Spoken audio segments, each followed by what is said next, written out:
Comment se fait-il que la nuit, le ciel est noir? C'est une question qui peut paraître simple en apparence, mais qui a dérouté les scientifiques pendant près de 400 ans. Alors vous allez me dire, il fait nuit parce que le soleil se couche. En effet, la Terre tourne sur elle-même et expose une de ses faces aux rayons du soleil, tandis que l'autre est dans l'ombre, créant ainsi une alternance entre le jour et la nuit. La question de la nuit noire fut traitée par l'astronome Johannes Kepler. Adepte de la théorie héliocentrique de Nicolas Copernic, tous deux pensaient que l'univers était fini. À l'opposé, l'astronome Thomas Dickes soutenait lui aussi le système copernicien, mais il pensait que l'univers était infini et uniformément rempli d'étoiles. Kepler remarqua ce paradoxe. Si l'univers est infini, rempli d'une infinité d'étoiles, la lumière des unes s'ajoutant à celle des autres, la lumière totale devrait être infinie. Le ciel devrait donc être infiniment lumineux. Or, ce n'est pas du tout ce que l'on voit.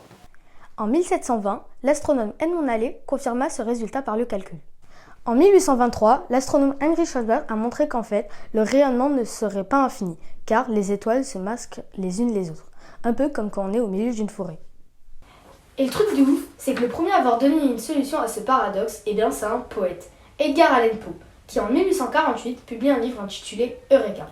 Il écrit dans un paragraphe que la distance nous séparant des étoiles est si grande que leur lumière, qui se déplace à 300 000 km par seconde, n'a pas eu le temps de nous arriver. Cela signifie aussi que les étoiles n'ont pas toujours existé, car si elles étaient là depuis un temps infini, leur lumière nous serait forcément parvenue.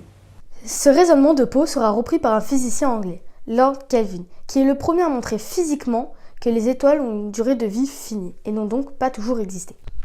Elles naissent dans des régions de formation d'étoiles et finiront par disparaître en naines blanches et nébuleuses planétaires pour la plupart, ou en supernova pour les plus grosses.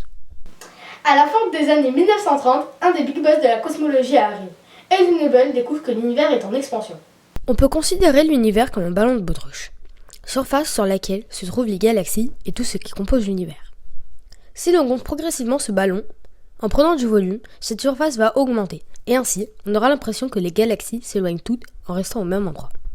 Et cette dilatation, cette expansion de l'univers produit un décalage vers le rouge de la lumière des galaxies les plus lointaines.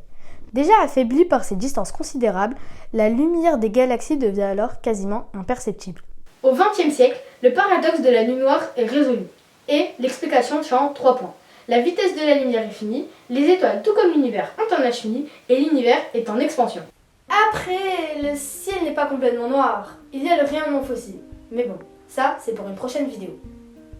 Un grand merci à Roland Lehoucq pour son aide et ses précieux conseils. Et comme dirait Éric Simon, gardez les pieds sur terre et les yeux au ciel. À bientôt!